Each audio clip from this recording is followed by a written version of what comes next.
Welcome back. The third National Men's Conference, scheduled for tomorrow in Swakopmund, aims to provide a platform for men to discuss and address issues affecting them. It further aims to tackle gender-based violence and provide men with a comprehensive understanding of the issue. Lukas Haufiku, Chief Public Relations Officer at the Ministry of Gender, now joins us to provide further detail. Lukas, good evening and thank you so much for joining us. Good evening, ma'am. The line is a bit faint, but I hope you can hear me. I hear you clearly. I hope you'll be able to hear me too. But Lukas, talk to us about what inspired the hosting of this third conference. The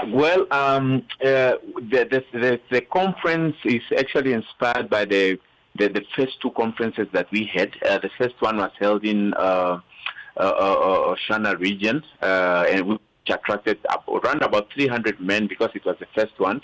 Attracted 300 men from Ngwena, Msati, and the host region of Shana, which was in Ongwediva. So one of the key or the recommendation from the conference was men all over the country saying that why don't we have more of this type of conferences? And so that led to the second conference, which was held in the coast, in the Rongo region, and now the third will now be held. There will be two conferences, but there will be two, but we deem it as the third because they will run the same week. One will be in Keetmanshoop, and one will be then in Oshana in Ondangwa. And what do you hope attendees gain from this conference, Lukas? It's basically the conferences serve as a platform for men and boys to engage other men and also boys to engage other boys to mobilize them. Then, regardless of the age, basically to mobilize them to take a stand against violence towards women, violence against other children, violence against girls. Because we believe that if we can shape and transform the minds of these young ones at a tender age, then we could be in the process of curbing future GBV cases.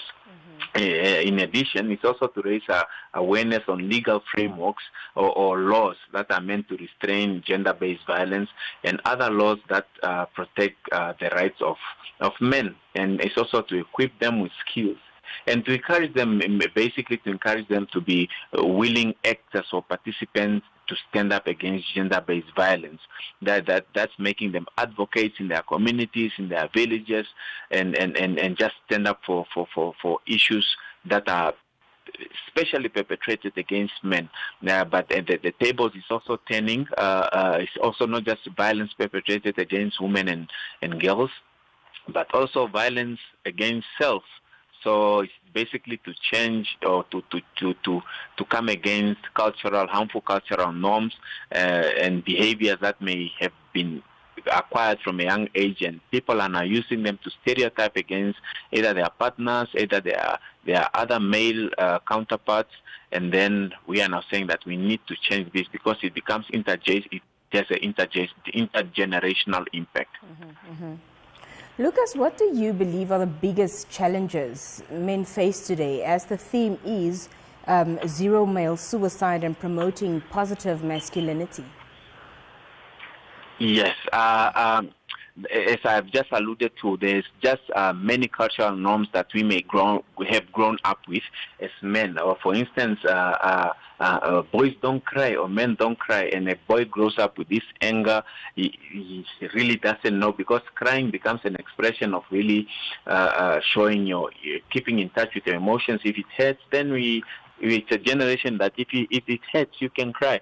But now one of the challenges we grew up with this kind of cultural norms, or the boys at school are misbehaving, and it's an issue of no, boys will be boys. And then the child grows up with this attitude thinking that, oh, actually I can do this because I'm told that a boy will always be a boy. So we are looking at really challenging these stereotypes just to ensure that our boys are well brought up. One of the issues we have a lot of absent fathers. Looking at what the ministry does, you realize that there's many fathers that are not just at homes to bring up their boys, to talk to their boys. So we need to fill in those gaps, not only the ministry, but communities and all other relevant stakeholders. We need to fill in the gap to ensure that there is somebody reaching out to that boy while he's a child, because if he's taught while he's a kid, he will never depart from the teachings that he receives as a child, yes. Mm-hmm. And how do you believe that men can support each other in facing these challenges? Sure. That's one of the key reasons for these conferences, where we just come together, because we don't want an issue of saying government is saying or these men have come together and they are telling us to do what. We need men to be willing participants, just as you were saying with the first two conferences. We need men to be willing participants in this conferences, in these meetings under the trees in the villages, where they are just coming together to say, you know, Mr. Who is perhaps practicing toxic. It's a toxic man in our neighborhood. What do we do? Let's sit. Let's address the issue. Let's get to the bottom of it.